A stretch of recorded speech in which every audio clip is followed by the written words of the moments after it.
একজন কাঠমিস্ত্রি কাজ করলেন, প্রায় কাজ তিনি শেষ করে ফেলেছেন। তারপর বাকি টাকা তিনি চাইতে গেলেন।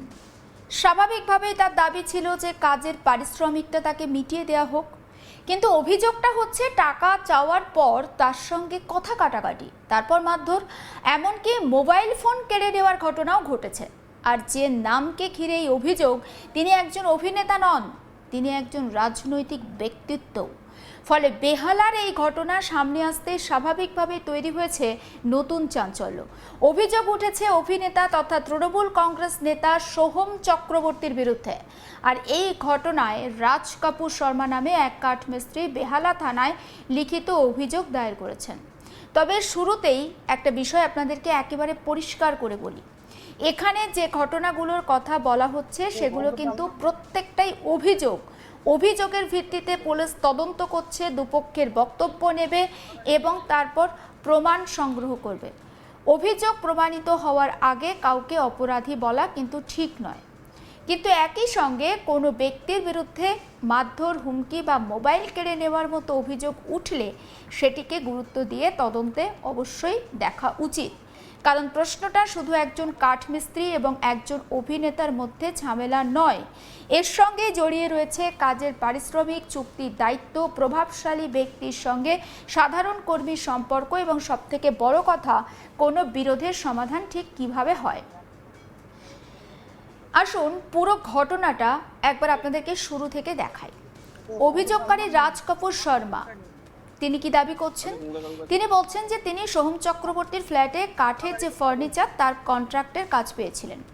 সেই কাজের জন্য তাকে 30,000 টাকা আগাম দেওয়া হয়, অর্থাৎ কাজের একটা আর্থিক চুক্তি হয়েছিল এবং সেটা ওই ব্যক্তির বক্তব্য থেকে স্পষ্ট। এরপর তিনি কাজ করতে থাকেন, কাজ প্রায় শেষে পৌঁছে যায় আর তখনই শুরু হয় বাকি পারিশ্রমিক নিয়ে সমস্যা।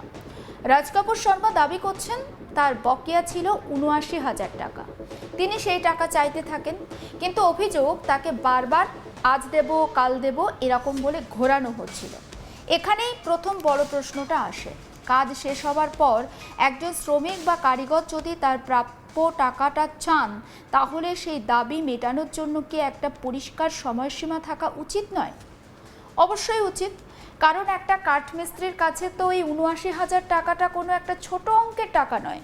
তার শ্রম, তার সময়, তার কর্মচারীদের মজুরি, তার কাঠামো, উপকরণের খরচ রয়েছে, সব কিছুই তো ওই 79,000 টাকার সঙ্গে জড়িত। কাজ শেষ হয়ে গেলে পারিশ্রমিক না পাওয়া মানে শুধু একটা বিল আটকে থাকা নয়, এর সঙ্গে তার নিজের সংসার এবং পরবর্তী কাজের পুঁজিও জড়িয়ে থাকতে পারে।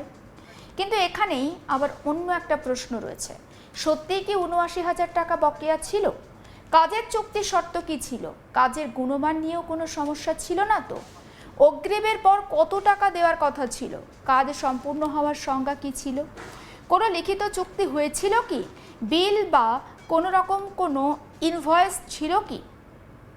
এগুলি এখন গুরুত্বপূর্ণ প্রশ্ন, কারণ অভিযোগের পাশাপাশি প্রমাণও তো দেখতে হবে। অভিযোগকারীর বক্তব্য অনুযায়ী সম্প্রতি সোহম চক্রবর্তীর বাড়ির এক নিরাপত্তারক্ষী তাকে ফোন করে দেখা করতে বলেন। এরপর তিনি অভিনেতার বাড়িতে যান। তার দাবি সেখানে তাকে দীর্ঘক্ষণ বসিয়ে অপেক্ষা করানো হয়। তারপর যখন তিনি বকেয়া 79,000 টাকা চান, তখন তাকে জানানো হয় টাকা দেওয়া হবে না। আর সেখান থেকেই পরিস্থিতি উত্তপ্ত হয় বলে অভিযোগ। এরপর সেখানেই গল্পের সব থেকে নতুন মোড়, কারণ টাকা নিয়ে বিরোধ হওয়া নতুন কিছু নয়। কাজের টাকা নিয়ে মালিক আর ঠিকাদারের মধ্যে মতবিরোধ হতে পারে, এটা স্বাভাবিক। কাজের মান নিয়েও প্রশ্ন উঠতে পারে, আর সময় নিয়ে সমস্যা হতে পারে, বিল নিয়ে মতবিরোধ হতে পারে।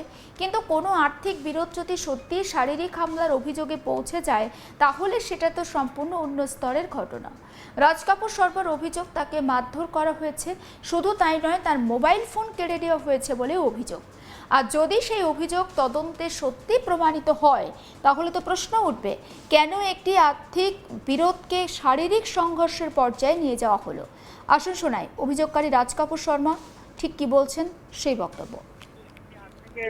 মে মাসে 12 তারিখে ওনার থেকে টাকা নিয়ে কাজ করার জন্য সোম চক্রবর্তী, তাই ফিল্ম আর্টিস্ট, লোজাম কান্ট্রিতে থাকে, 9C-তে থাকে, ওনার ফ্ল্যাট আছে।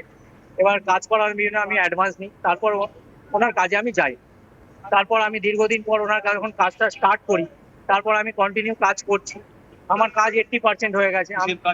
এটা আপনার ফার্নিচারের কাজ করছি, মানে কাঠের ওয়ার্ড্রপ বানাচ্ছি ওনার ঘরে, ওয়ার্ড্রপ, তারপর দরজা, বিভিন্ন রকমের 8-10টা দরজা বানাচ্ছি।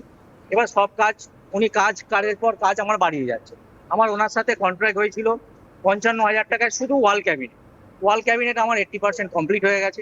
তারপরে উনি আদার্স কাজ ওর সাথে অ্যাড করে দিয়েছে, সেই বিলটা গিয়ে দাঁড়িয়েছে আপনার 79,800। আমি পয়সা চেয়েছি বলে আমাকে দিন পর দিন আজকের দেবো কালকের দেবো করে গেছে। এখন দাদা নেই, পরে ডাকছি ফোন করে, এই করে করে আজকে 3.5 মাস হয়ে গেছে। কালকে আমার সাথে ওর সিকিউরিটি গার্ড আমাকে ধমকি দেয়, বাড়ি থেকে তুলে আনবো, মারবো, ধরে এই করবো ওই করবো। সোম চক্রবর্তীর সিকিউরিটি গার্ড আমাকে এইভাবে ধমকি দেয়। অথচ আমি ওনার বাড়িতে আজকে সকালবেলা যাই, তখন আমাকে বললো দাদা যখন ফ্রি হবে আসবে। আমি বিকেলে যখন যাই ওনার বাড়িতে, আমার সাথে দাঁড়িয়ে কথা হয়। দাঁড়িয়ে কথা বলতে বলতে আমি বলার মধ্যে বলেছি, স্যার দেখুন আমি তো গরিব মানুষ, আমাকে মেটেরিয়াল কেনার পয়সা না দিলে আমি কাজটা করবো কোথা থেকে। বলতেই আমাকে সোমদা মারলো ধরে।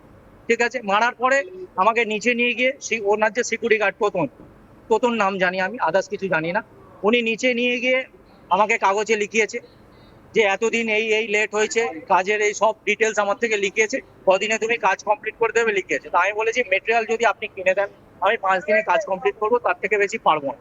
বলতে আমার ফোনটাও কেড়ে নিয়েছে। ফোনটা কেড়ে নেওয়ার পরে ওটার জন্যও লিখিয়েছে যে ফোনটা কেড়ে নিলাম, যখন তুমি কাজ কমপ্লিট করে দেবে তোমার ফোন ফেরত দিয়ে দেবে। বলার পরে আমার থেকে ফোনটাও নিয়ে নিয়েছে।